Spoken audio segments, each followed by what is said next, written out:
Assalamualaikum warahmatullahi wabarakatuh. Salam dan bahagia. Kembali saya Sulastri dari SD Negeri 227 Patila, Kabupaten Luwu Utara, Provinsi Sulawesi Selatan. Alhamdulillah pada kesempatan kali ini saya masih diberikan kesehatan dan kesempatan untuk menuliskan refleksi diri terkait dengan pembelajaran modul 1-4 pada program Guru Penggerak Angkatan 5 tentang budaya positif. Menulis jurnal mingguan merupakan salah satu kewajiban rutin yang harus dilakukan sebagai calon guru penggerak. Tujuan melakukan refleksi. Calon guru penggerak melakukan refleksi ini diharapkan senantiasa belajar menilai diri agar dapat meningkatkan kemampuan dirinya di masa depan. Jurnal refleksi salah satu pengembangan keprofesian untuk mendorong dan menambah wawasan guru dalam mempelajari materi yang nantinya dapat diimplementasikan dalam kehidupan sehari-hari. Pada jurnal refleksi saya menerapkan model 4F yaitu peristiwa, perasaan, pembelajaran dan penerapan. Metode ini mudah dipahami. Berikut refleksi saya pada pembelajaran modul 1-4 tentang budaya positif. 1. Fact atau peristiwa. Tak terasa berjalannya waktu kini, berada pada pembelajaran modul 1-4 tentang materi budaya positif. Kami pun diarahkan belajar mandiri di LMS dengan alur Merdeka. Kegiatan yang dilakukan pada LMS adalah mulai dari diri. Selanjutnya kegiatan eksplorasi konsep, di mana peserta calon guru penggerak memahami dan menjawab pertanyaan-pertanyaan yang ada pada LMS. Di kegiatan eksplorasi konsep banyak materi yang saya pelajari secara mandiri dan menambah wawasan saya dalam pemahaman budaya positif. Setelah memahami materi dan menjawab pertanyaan-pertanyaan kemudian diarahkan ke forum diskusi kelompok dan dilanjutkan pada ruang kolaborasi kelompok untuk mempresentasikan tugas kelompok yang diberikan.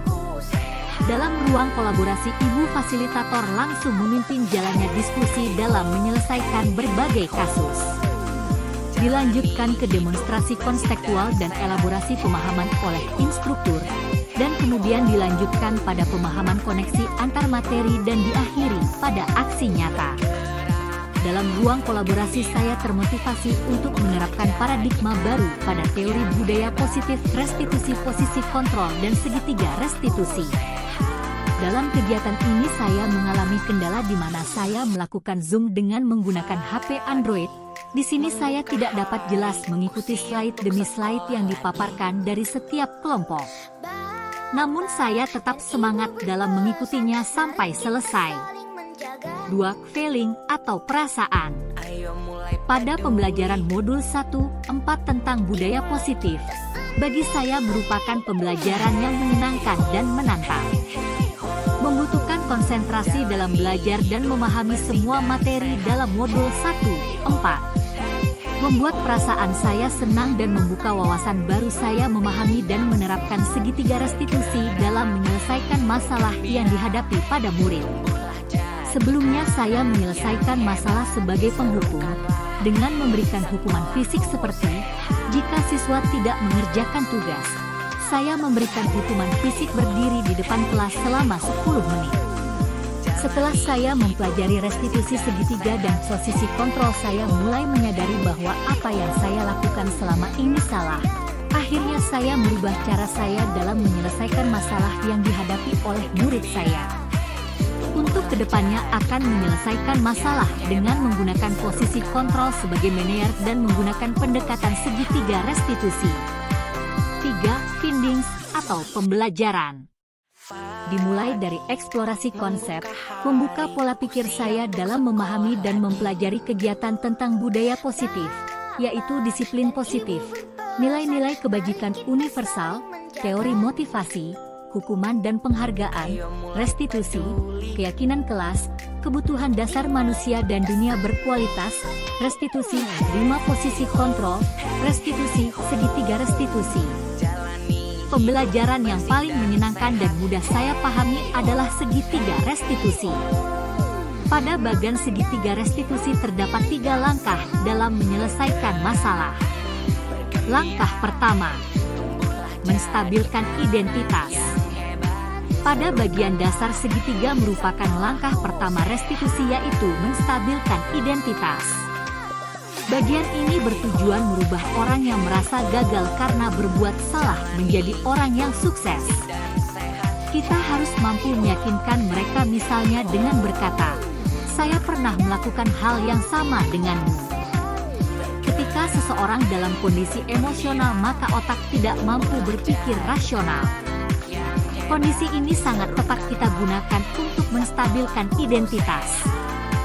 Kita membantu menenangkan mereka dan mencari solusi untuk permasalahannya. Langkah kedua, validasi tindakan yang salah. Langkah kedua adalah memvalidasi tindakan yang salah. Pada langkah kedua yang perlu dipahami adalah kebutuhan dasar yang mendasari tindakan murid kita. Menurut teori kontrol, semua tindakan pasti memiliki tujuan, entah baik atau buruk. Ketika kita menolak murid yang berbuat salah, maka mereka akan tetap dalam masalah. Yang lebih diperlukan adalah kita memahami alasan mereka berbuat kesalahan sehingga mereka merasa dipahami. Langkah ketiga, menanyakan keyakinan kelas.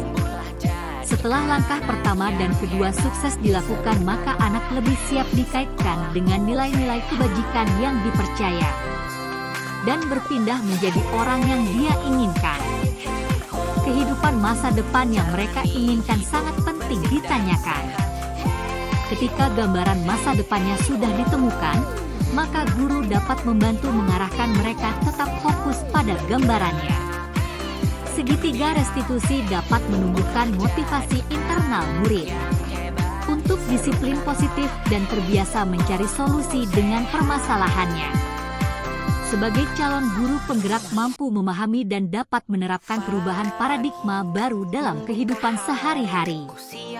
Dapat mengimplementasikan dan menjelaskan makna disiplin positif dan mengamati penerapan di lingkungannya. Dan menjelaskan pentingnya memilih dan menentukan nilai-nilai kebajikan yang akan diyakini dan disepakati seluruh warga sekolah, sehingga kelak tercipta sebuah budaya positif. Melakukan pengamatan dan pemahaman tentang konsep hukuman dan penghargaan, dan konsep pendekatan restitusi. Dengan memiliki keyakinan sekolah dan kelas sebagai pedoman dalam memecahkan masalah yang dihadapi dalam sekolah atau kelas pada kehidupan sehari-hari yang nantinya memberikan perubahan baik.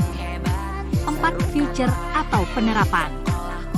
Setelah mempelajari dan memahami modul 1-4 tentang budaya positif, saya berkeyakinan untuk dapat menerapkan teori-teori tersebut di dalam kelas atau sekolah saya. Budaya positif dapat terwujud dengan membangun kolaborasi antar warga sekolah.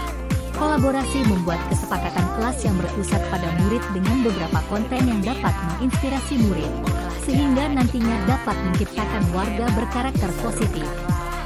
Rencana perbaikan yang akan saya lakukan adalah mulai dari diri sendiri dalam menerapkan budaya positif.